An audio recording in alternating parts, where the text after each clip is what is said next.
ॐ ॐ सदाशिवसमारम्भाम् सदाशिवसमारम्भां शङ्कराचार्यमध्यमाम् शङ्कराचार्यमध्यमाम् अस्मदाचार्यपर्यन्ताम् वन्दे अस्मदाचार्यपर्यन्तां वन्दे गुरुपरम्पराम् गुरुपरम्पराम्। ॐ सहना भवतु सहनौ भुनक्तु सह वीर्यं सह वीर्यं करवावहै सह करवावहै वीर तेजस्विनावधीतमस्तु मा तेजस्विनावधीतमस्तु मा विद्विषावहै विद्विषावहै। ॐ ॐ शान्तिः शान्तिः शान्तिः शान्तिः शान्तिः। Okay, so we are on the 18th verse of the 18th chapter. So it's chant. Sri Bhagavanuvāca श्रीभगवानुवाच भगवानुवाच Jnanam Jneyam Parignata ज्ञानं ज्ञानं ज्ञेयं ज्ञेयं परिज्ञाता परिज्ञाता Sivita Karma Chodana त्रिविधा त्रिविधा कर्मचोदना कर्मचोदना Aranam Karma Karteti करणं करणं कर्म कर्म कर्तेति कर्तेति Trivita Karma Sangraha. त्रिविधः त्रिविधः कर्मसङ्ग्रह। कर्मसङ्ग्रहः Okay. So, Parignata, which is the Gyata, the knower, Jneyam, that which is known, object of knowledge, Jnanam, the Pramanam, the knowledge itself, Trivida Karma Chodana. These are the three causes of any karma, of any action. Karta, the doer, Karma, the object of the action, and Karanam, the instrument of the action. Iti trividaha karma sangraha. These are the three constituents of the action. So three things, two sets. Knower, knowledge, knowable, known. These are the causes of action. Doer, object, instrument. These are the constituents of the action. Okay. Now, to briefly recall the what we have done so far in 17 slokas.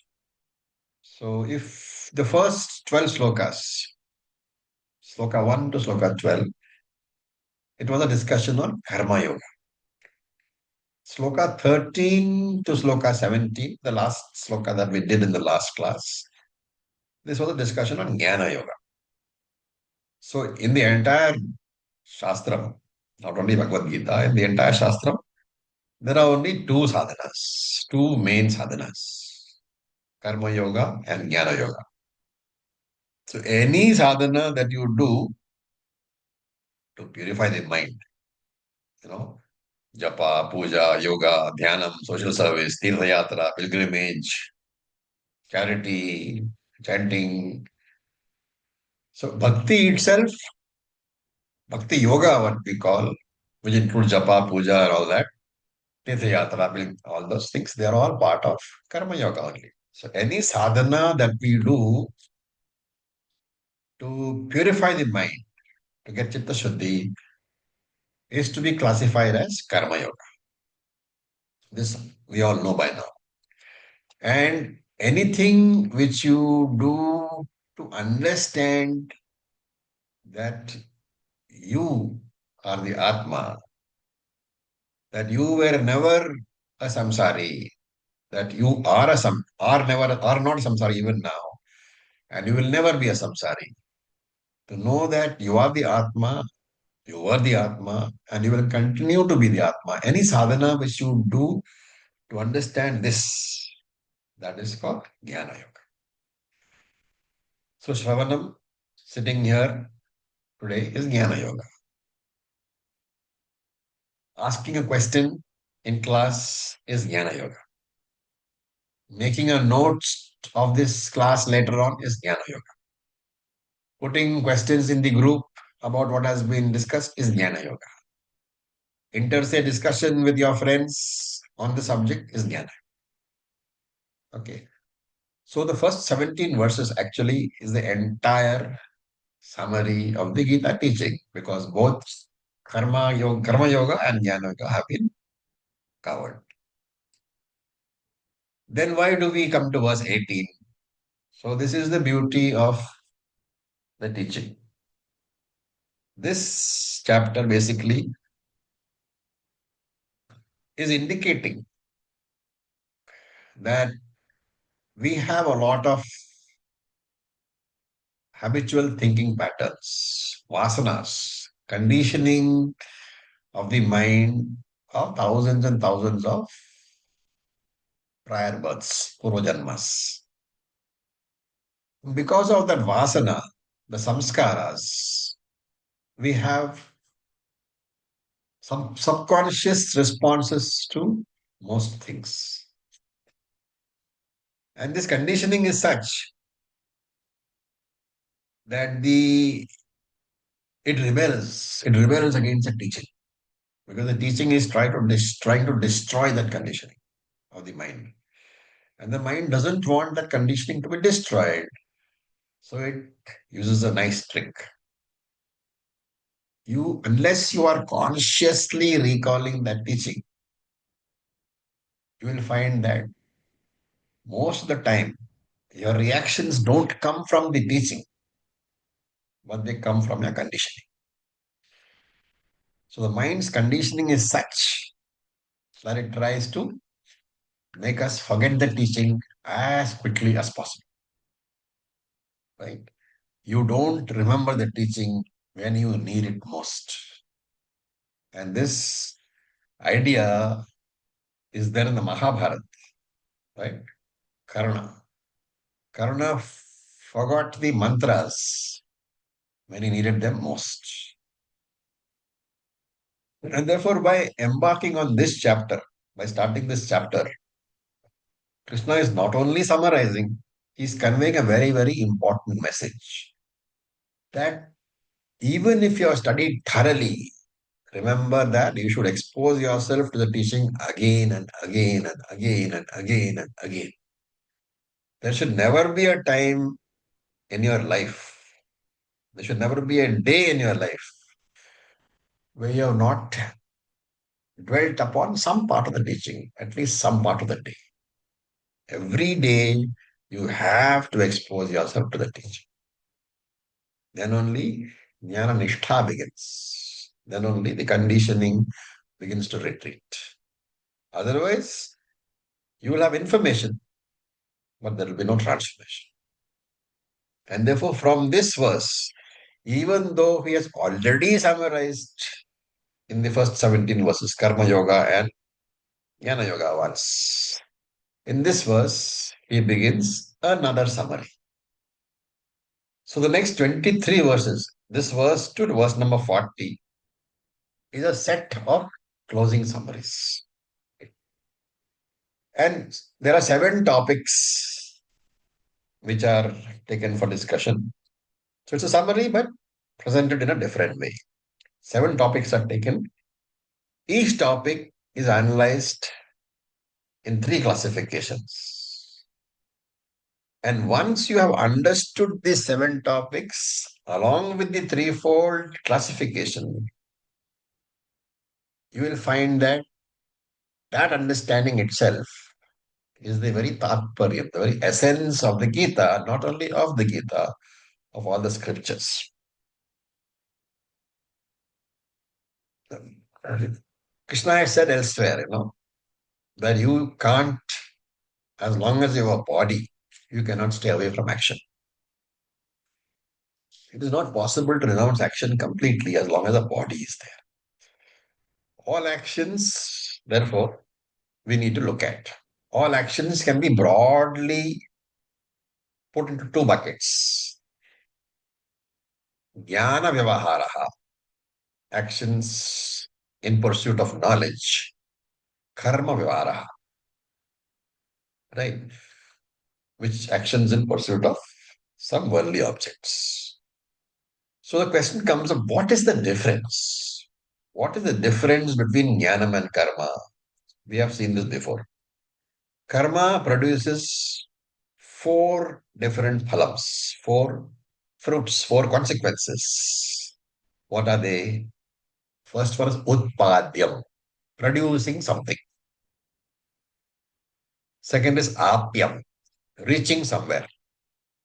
Fourth is samskaryam, refining something. And the last one is vikaryam, changing something.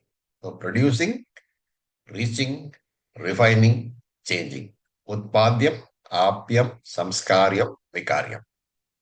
4 clear and distinct consequences of karma, phalams of karma. What about jnanam? There is no utpadyam because I don't produce anything. When I understand that I am Brahman, nothing is produced. I don't reach anywhere. No apyam because I am Brahman. Brahman is everywhere. Where is the question of reaching anywhere? I am no samskaryam. There is no refinement at all because I am Brahman. The mind may get refined, but I am Brahman. Nothing happens to me. Vikaryam. There is no change also. So in jnanam, utpadyam, apyam, samskaryam, vikaryam. Action, reaching, refinement, and change is not there. What then is the result of jnanam? The result of jnanam is something is revealed as it really is, which means that the result is simply the removal of ignorance about something. Other than that, nothing takes place. There is no travel, there is no production, there is no purification, there is no modification. Okay. So, let's come back to karma. What is the process of karma, or doing a karma? So, first, there is janati. You have to know. Okay? You know an object, a person, or something. So, this is, remember, worldly knowledge, apara vidya. It is not, you're not talking about janati when we say here, we're talking about knowledge about something in the world. Apara vidya. Right. Now, once you know that something,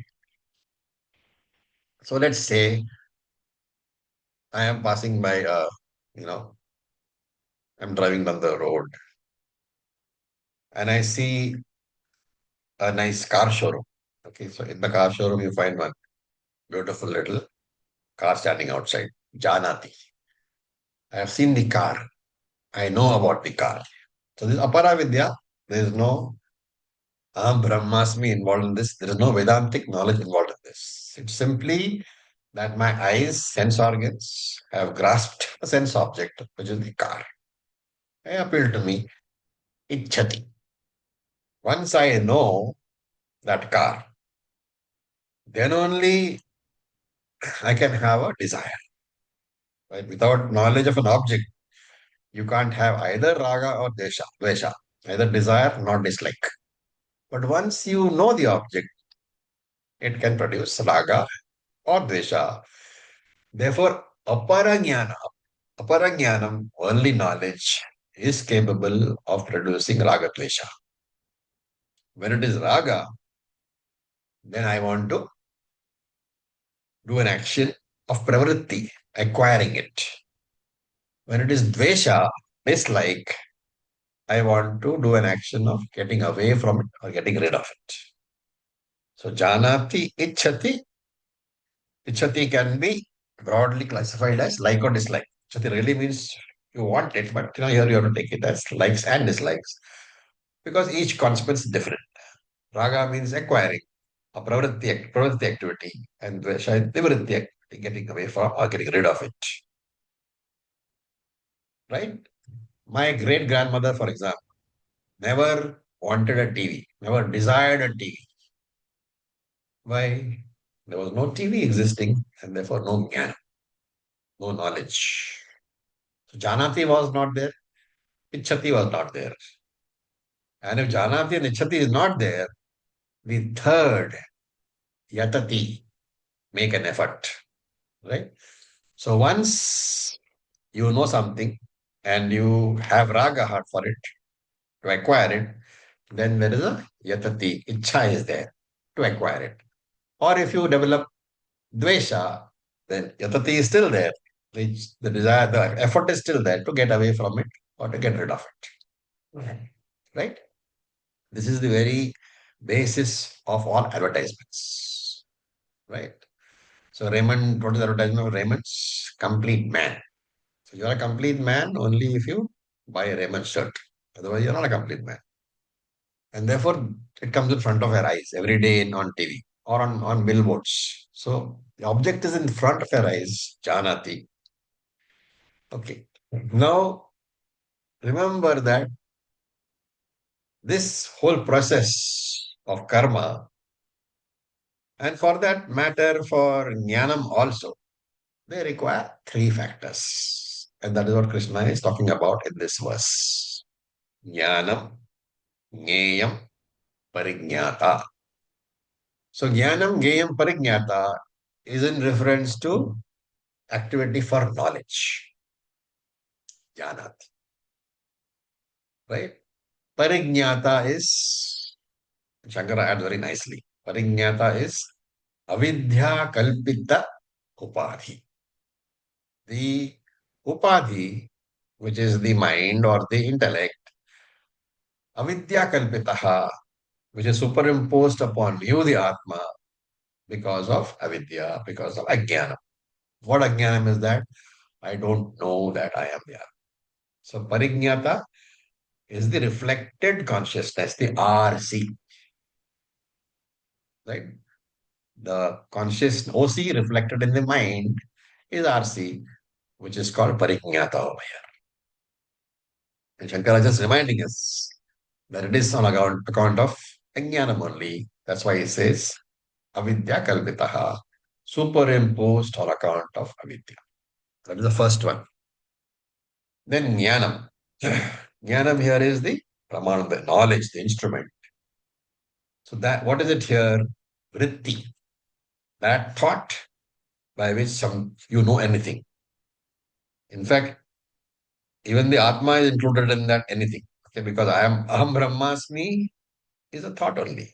And therefore that's also vritti. Therefore, jnanam is the pramanam. And it is defined in Sanskrit as jnayate anena. That by which you know something. Iti jnanam. That thought by which something is known is called jnana. Remember here that this is vritti jnana and not swarupa jnana. It is not the pure awareness principle. It is the thought. The OC reflected in the thought. So vritti jnana. Why am I saying this? Because Satyam Jnanam Anantam Brahma. That Jnanam is not what we are talking about. That Jnanam is Swarupa Jnanam. It is the very nature of Brahman. That is not the Jnanam talked about here. The Jnanam here is Vritti Jnanam. It is a simple modification of a thought. That thought in which the Atma is reflected, OC is reflected. Right? Now, for example, when I look at the, rose in front of me, what do we say? A rose vritti, a rose thought forms in my mind. Right? You know the whole process, right? The thought flows out of the eyes, envelops the rose. Simultaneously, there is the thought is carrying Chidabhasa. That Chidabhasa also envelops the rose, and that makes me aware of the glass. So that whole process we know. So simple thought modification. This vritti jnanam, whenever we say karma has jnanam as its basis, we mean this vritti jnanam, this thought jnanam. The second one is jneyam. Jneyam is jnatavyam, that which is sought to be known through the jnana. So any possible object, right? Therefore, parijnata, jnana, and jneyam. These are the trivida, threefold karma chodana, cause of jnana vyavahara. So chodana is an instruction or a direction. So karma chodana means there is a reason for the karma being done. So these three are the reason for karma being done. Here we should note that the word chodana, when referring to Shastram, it is referring to those statements in the Shastram which mandate action to be taken. Right? But here the meaning is different. The meaning is it is the very factor, the very karaka, which is required for the action to take place. Right? And again, I'll repeat, jnanam here is vyavaharika jnanam, not the jnanam of satyamanantam jnanapram, worldly knowledge. Because it is worldly knowledge alone which leads to desire or dislike. What about the Paravidya? Paravidya doesn't create desire. Paravidya, in fact, removes desire. Why? Because desire is coming from the idea that I am not complete, that I am not Purnaha. Therefore, I need something to be happy, and therefore I desire that. But Paravidya tells you that you are Purnaha. You don't require anything to be happy, and therefore there is no more desire for anything. So we have seen this in Atmannevatmana Tushtaha Kita Pragnyas Tadochyate. Second chapter, 55th verse. Right? You are content in yourself. That is called as Tidak Pragyaha. You don't need anybody or anything or any person, any event to be happy. So this is the Triputi for Jnana. Similarly, there is a Triputi for Karma. The Karta, Karma, Karanam. The doer, the object Karma, and the Karanam, the instrument. Iti Trividaha Karma Sangraha. This is the framework within which all actions take place. What is Karanam? Kriyate anena iti Karanam. That by which Kriyate anena, that by which something is done. Iti Karanam. That is called the Karanam. And Shankara gives the examples of the Indriyas. He says the Antakaranam, the intellect, all these are Karanams, all the instruments. Okay. What is karma? Very fine distinction is made. Karma is that which is desired, right? It is the main objective of your actions. Why do we say main objective? Because any karma has a series of activities, right? Supposing you decide that you want to eat, let us say, masala dosa today. What do? You take the dal, you take the rice, you grind it, you wait for it to be, to ferment. Then you start the fire, start the gas, you put the tawa on the gas, wait for it to get hot, put oil, and then put the thing. And you get a masala dosa. Masala, of course. And then you have to eat. So there's a series of actions. Most of them are supporting. There is only one which is the what is required as the end result of that action. What is that? Eating the masala dosa. Therefore, the primary objective is what is meant by karma over here, not the supporting actions. Right? Then karta, the one who does the actions. Right? Why are we taking this elaborate discussion on what is karma? Why are we trying to make a distinction between what is action and what is the object to be acquired by the action? You see, when I'm saying that I am taking a series of actions to eat masala dosa, normally the actions themselves are the karma, because the normal meaning of karma is action. But here the idea is what is the object which is to be acquired through those series of actions, which is the masala dosa.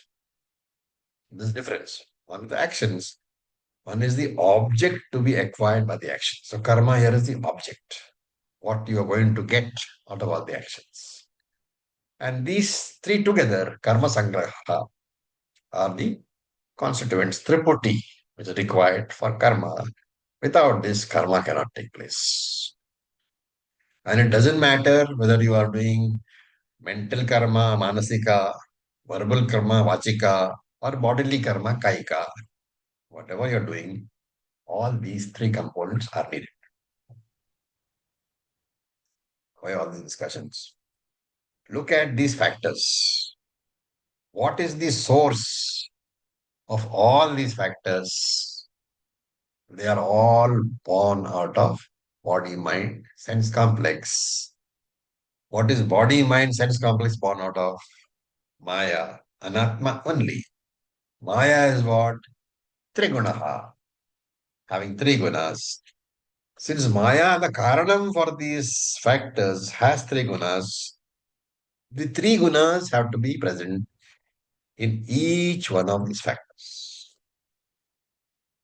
This is the discussion. Okay. The meaning of this particular verse.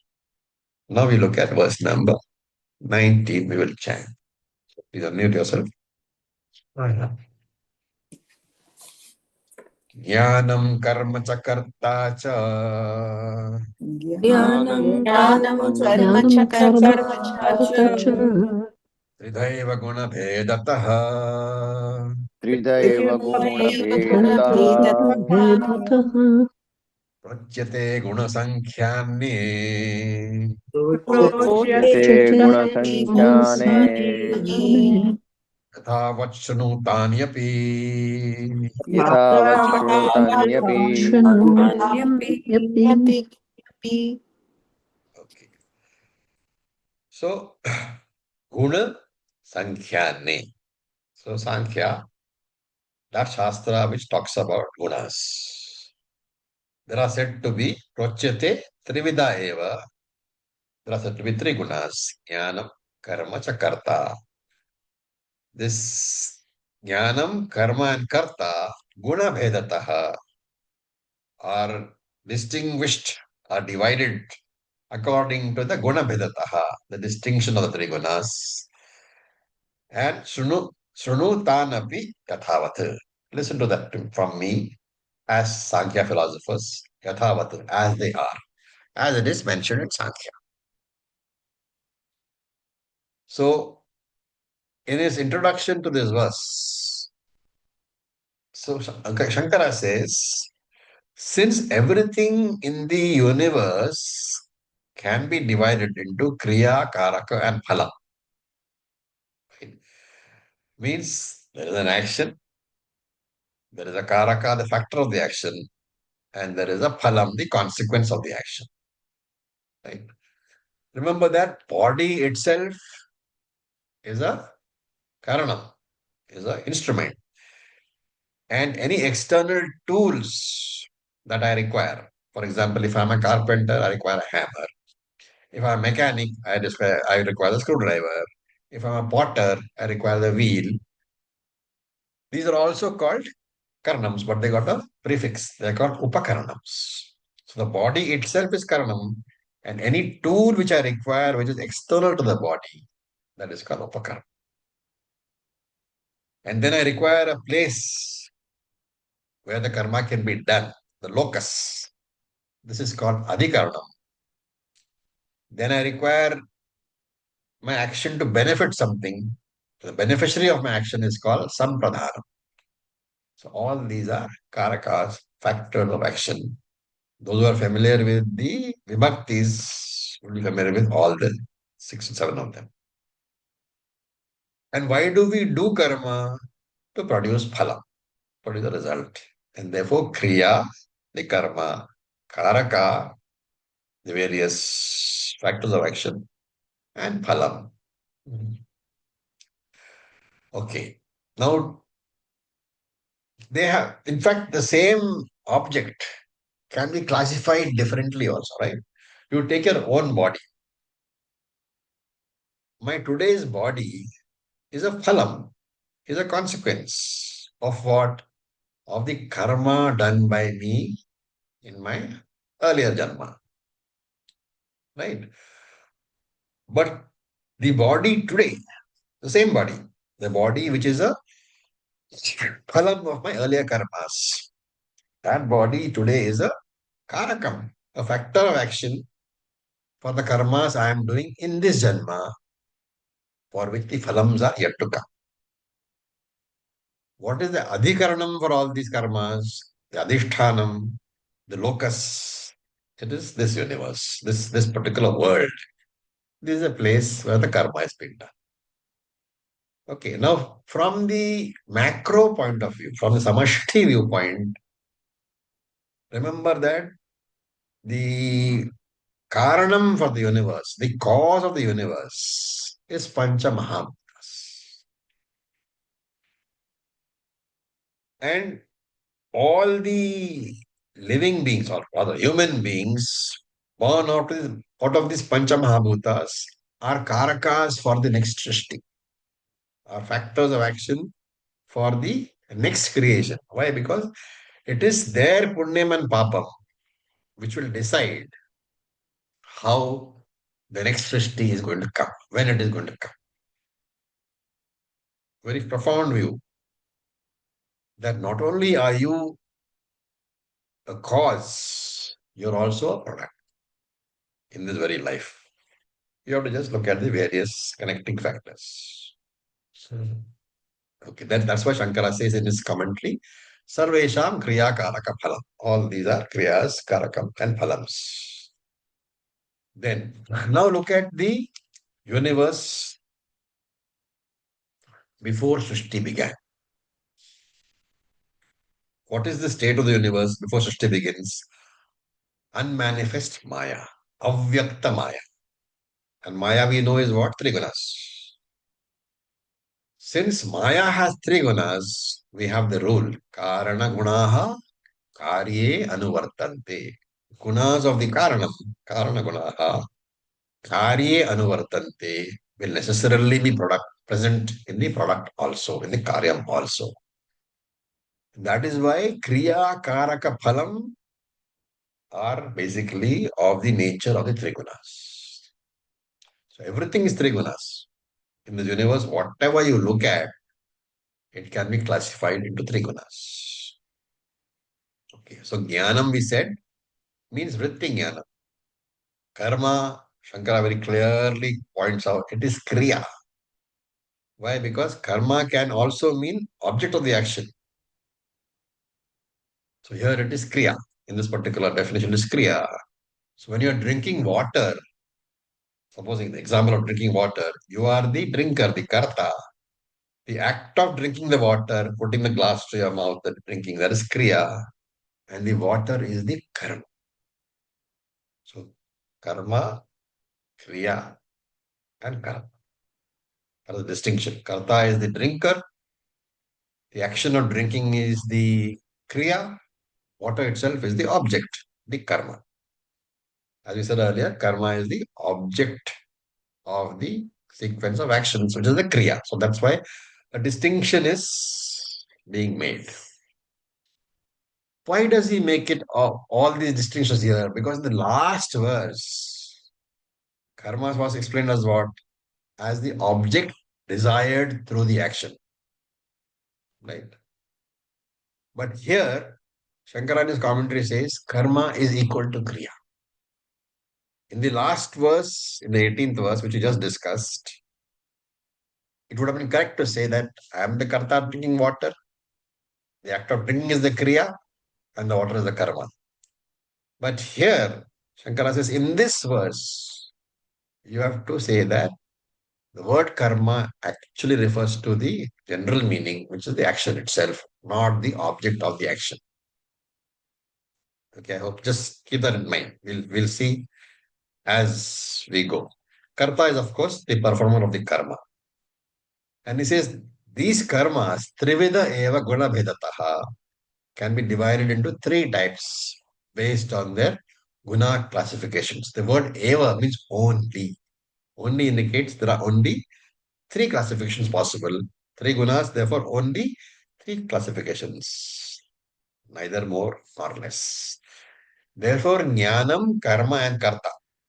Each of these terms can be divided into three based on gunas. So there are 9 classifications. And who has said all this? He says, Prochyate Guna Sankhyanne. Sankhya means Kapila Shastre. It is said in the Kapila Shastra, which is Sankhya Shastra, Sankhya Sutras, attributed to Kapila Muni. Now we should remember here, we have discussed this several times before. We should remember here that Sankhya is Astika Darshanam. It accepts Veda as Pramana, just like we do. But two differences from us. Sankhya says there are many Atmas. We say there is only one. Sankhya says cause of creation is inert matter, which they call pradhana.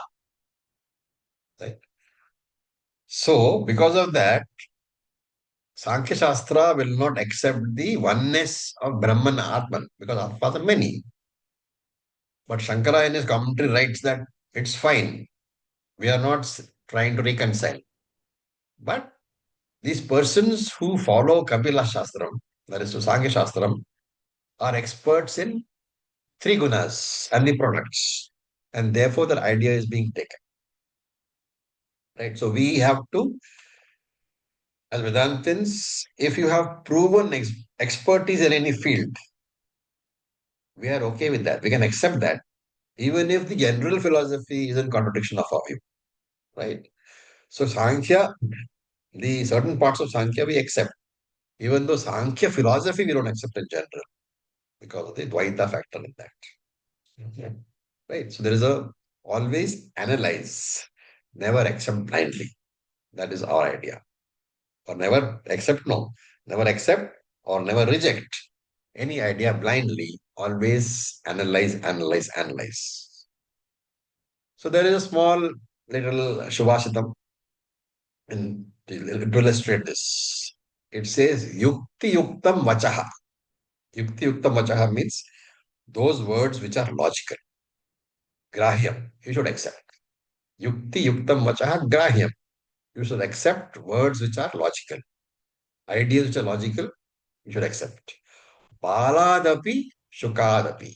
Balaha means whether they come from a child or Shukaha. Shukaha is Maharishi, Shuka Maharishi. Or whether they come from Shuka Maharishi. So it doesn't matter who is giving you a logical argument. Whether it's a child or the Maharishi, you have to accept. So Yukti Yuktam Vachaha Grayam. Baladapi Shukadapi. Then Yuktihinam Vachaha Tyajyam. Words which are illogical. Yuktihinam Tyajyam. We should reject. Vriddhadapi Shukadapi. Whether they come from an elderly person or they come from Maharishi Shuka. Very nice little Shubhashitam, giving our philosophy. Whatever is logical, we can accept. And therefore, we accept Sankhya as far as the Sankhya teachings on Prakriti go. Right? But we don't accept the views on Purusha, Atma, because they say Purushas are many, Atmas are many. Similarly, if you look at Yoga Shastra, we accept all of the uh, the prakriyas there for refining the mind. All the ashtangas we accept. Ashtanga yoga we accept. But what do we reject? Yoga Shastra says jnanam comes in nirvikalpa samadhi without any need of shravanam mananam. Therefore, that part we reject. So that is what he is being said here. Yathavat means as giving the logic and the Shastra Pramanam. I will tell you, therefore, Shunuhu. Shunuhu means, therefore, Arjuna, please listen. And here, a very, very subtle point is made in Shankara's commentary. He defines Shunu. Shunu is what? Listen. Listen to me. So here, what is the process of listening? We will never think of all this if you see the word Shrunu. But Shankara says, Manaha Samadhim Kuru iti arthaha. Listen means focus your mind. Manaha Samadhim Kuru. Focus your mind to one pointedness. What is the idea of saying that? That listening, which of course you have to say activity of the indriyas, of the ears, is not based on your will. We have seen this point once before. Shankara brings it out very carefully over here. That's why he says, focus your mind. Why? Because your ears will receive the sound waves of the teacher, whether you like it or not. If the ear is a functional ear, whether you like it or not, if somebody is talking in front of you, those words will be registered by your ears. But unless the mind is behind the ears, you will not be able to understand. Right? So he's saying that you cannot use willpower to prevent the ears from hearing, carrying out their function. Just as if your eyes are open, you cannot use your willpower to stop the eyes registering whatever falls in front of it. You can close your eyes. That is the use of willpower.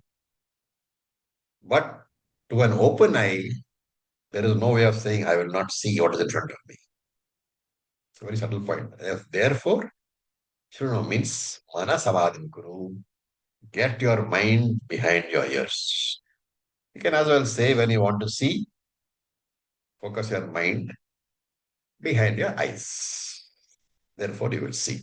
Otherwise, there is eyes open and we say seeing but not seeing. Yeah. Eyes are registering what is there, but the mind is not behind the eyes. The mind is not interpreting. Okay. A question here. Yes, please. Karma and kriya. Yeah. Can it be explained further? Because I thought that karma is inclusive of kriya, or karma includes kriya itself. Because to execute karma, we have to undertake the process of doing karma, isn't it? No. That's the distinction made out. In this verse, what you are saying is correct. In this verse, karma is equal to kriya in the 19th verse. But in the 18th verse, karma is the object of the kriya. That is what I was trying to say. All the activities leading up to the masala dosa is karma, is kriya. The masala dosa is the karma in verse number 18. But if you use the same analogy in verse number 19, then what you are saying is correct.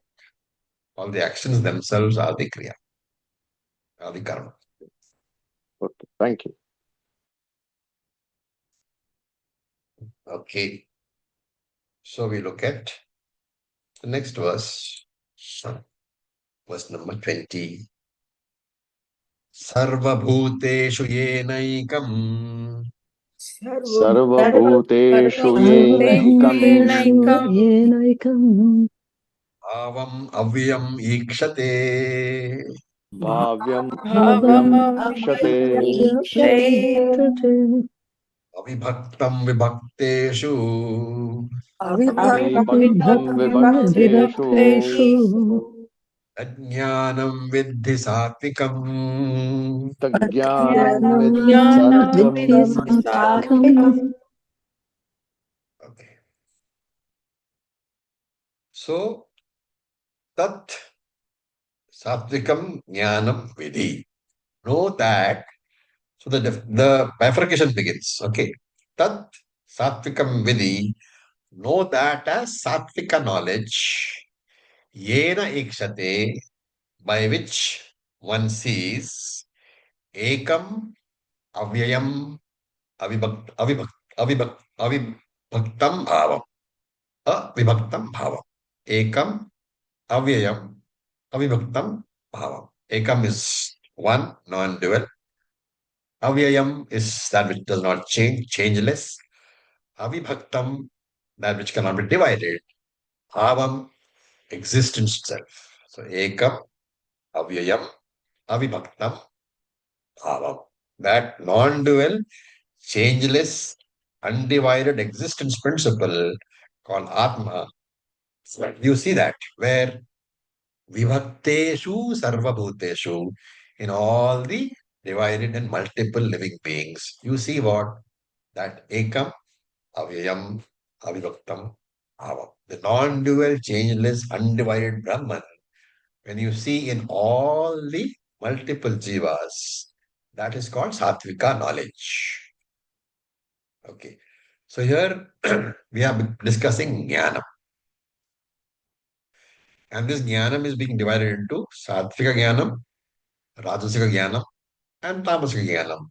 This verse is dealing with sattvika jnanam. So sarva bhuteshu, Shankara translates as the entire jagat consisting of avyakta maya up to the smallest living being. So avyaktadi sthavaranteshu bhuteshu. Avyaktadi means avyakta maya stavarantareshu bhuteshu.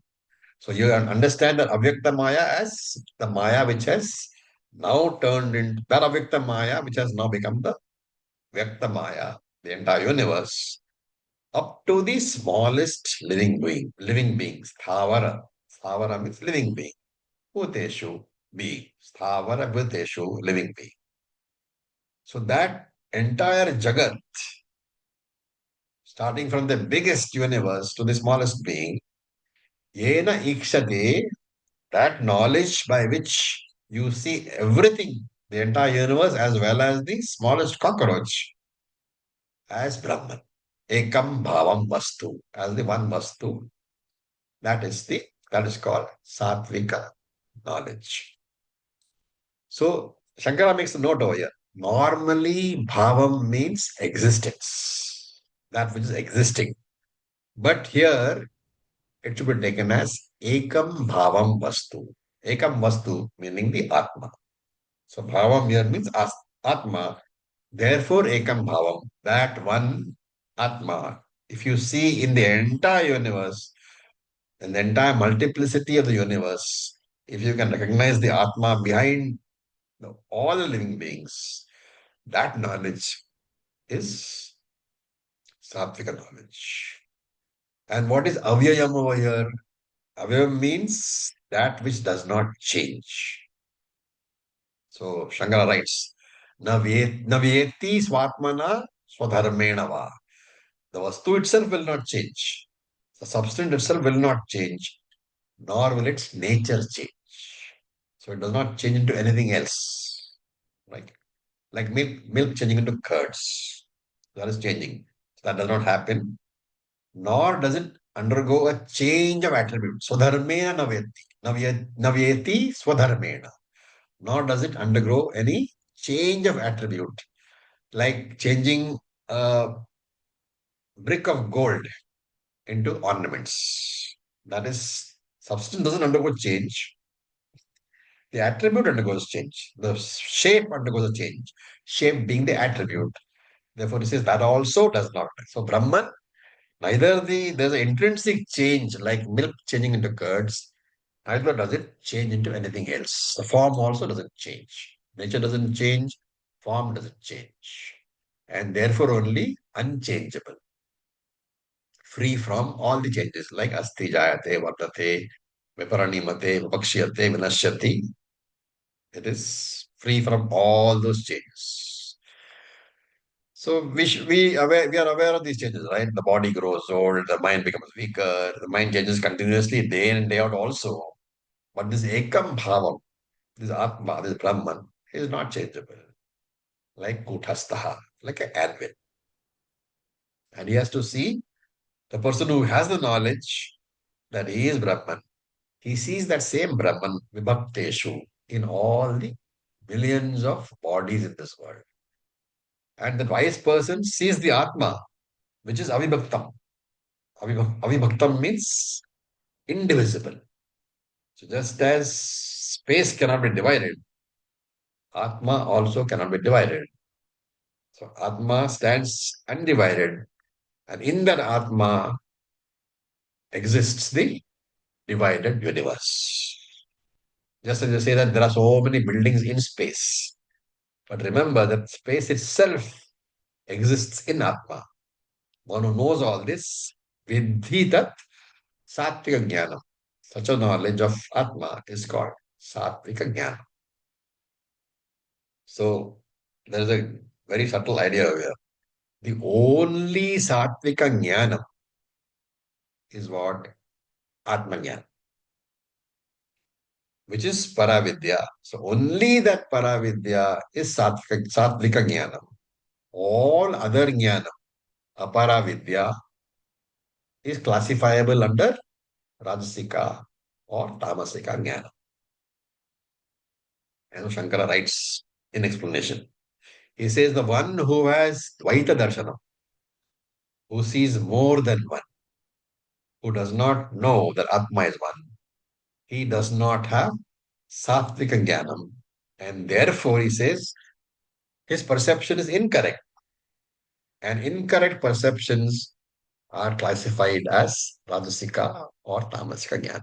It's a very nice definition of what is Sattvika, what is Rajasika, what is Tamasika. Only Atma Jnanam is Sattvika Jnanam. All other jnanams are wrong, incorrect. All incorrect jnanams can be classified only as Rajasika or Tamasika. Now we look at the 21st verse.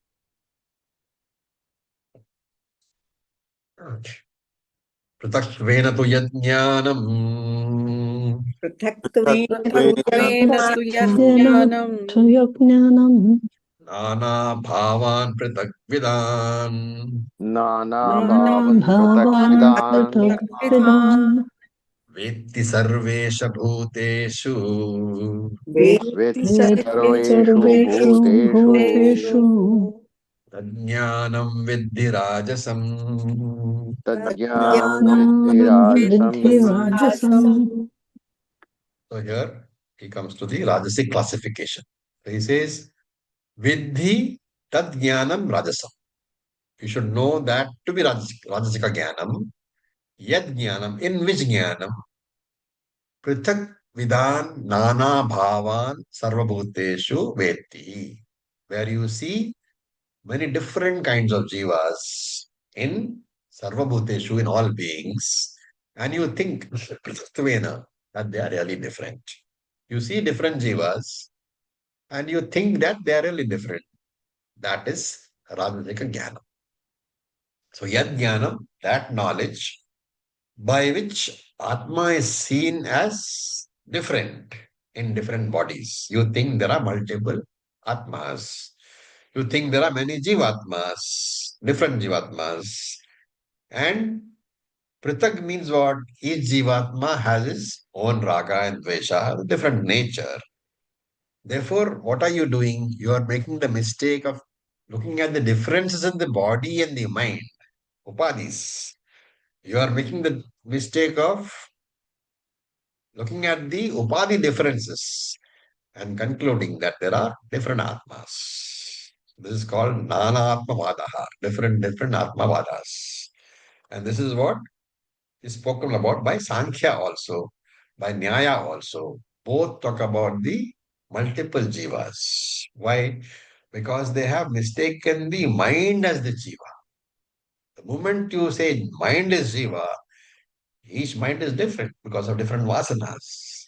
And they consider the jiva as the individual, the sukshma sharira. The minds are completely different. But what these people don't know is that jiva is not the mind.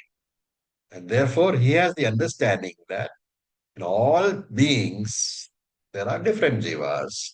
Vidhi tat rajasam jnanam. Such a knowledge is rajasikam. Right? So Rajasika thinks that he is the subtle body. What about Tamasika jnanam? So the Sattvika person, he thinks he is not the body at all. The Rajasika person, he thinks he is the subtle body. What about Tamasika person? He thinks he is the Sthula Shariram, the physical body, which is what is said in the next verse also, which we'll quickly go through. Verse number 22.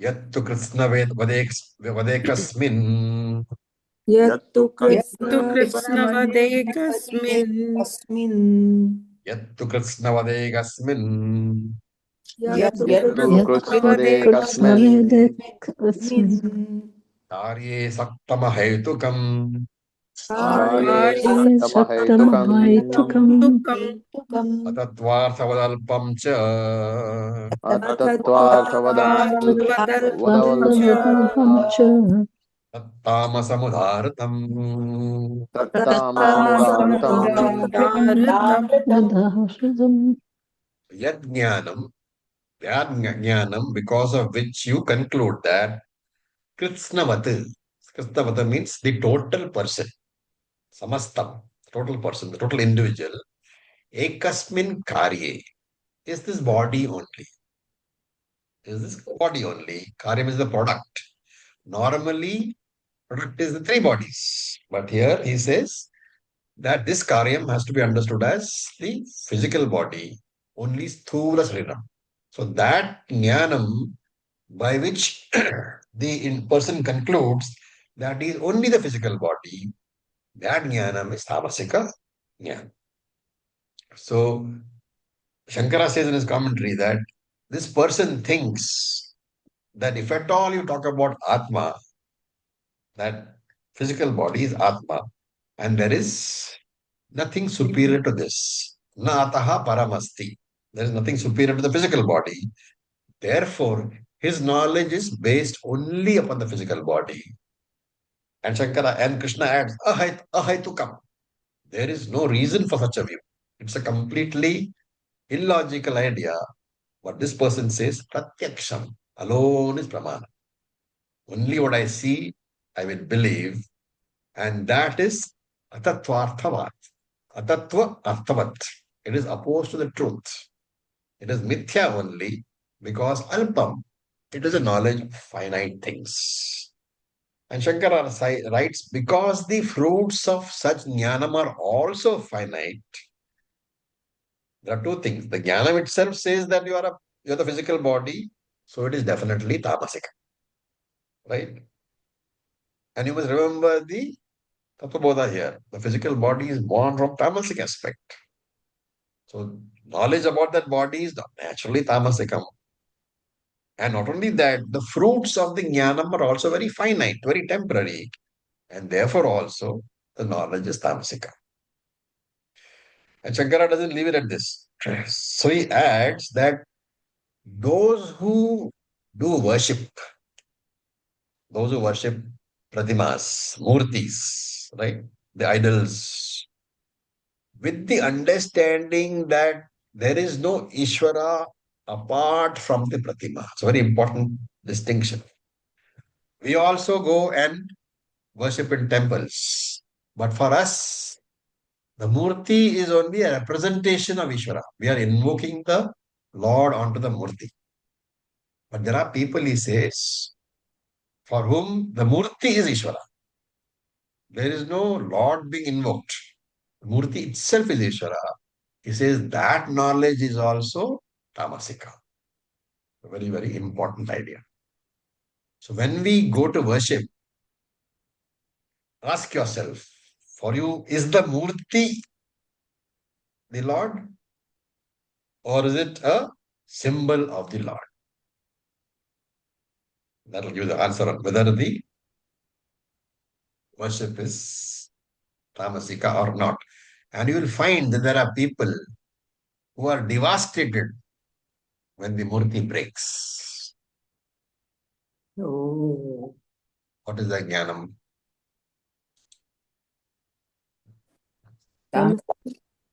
Tamasic or Rajasic, not Sattvic, definitely. So with this, we'll stop for today. Any questions?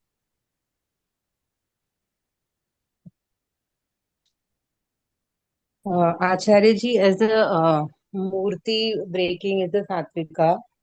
So the murti which we have in a temple, like in a house we keep, and like our ancestors has kept it very big marble murtis, which is very difficult to maintain. So what is the, I mean, till I am there, I will look after it.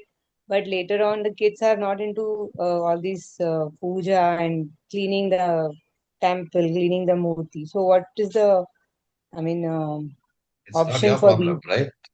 Yeah, You are responsible for the murti as long as you are alive. yeah. Or even not only alive, just as long as you are fit enough Able to be to, able to yeah, give and right. able to, Exactly. right. Yeah, After that, you just leave it to Prarabdha. That's all. You ask for forgiveness from the Lord that you are no longer being able to take care of it. And remember, ultimately, it is a Lord. Lord is not destructible. If He is. My idea of saying that was that a lot of people they fall into great depression if the murti breaks. good, yeah, good. Inauspicious this and that.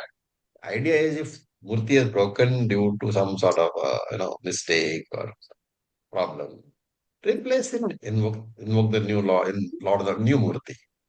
Lord doesn't go away. Thank you, Acharya. So with this, we'll stop for today. Om Purnamadav Om Purnamada Purnamidam Purnamidam Purnat Purnat Purnamudachyate Purnamadachyate Purnasya Purnamadaya Purnamadaya Purnam Eva Vasishyate Purnameva Om Shanti Om Shanti Shanti Shanti Shanti Shanti. Om Tat Sat Om So, Namah Shivaya. Thank you That's for your it. patience. Thank Thank you. you, Acharya ji. Thank you. Thank you, Acharya.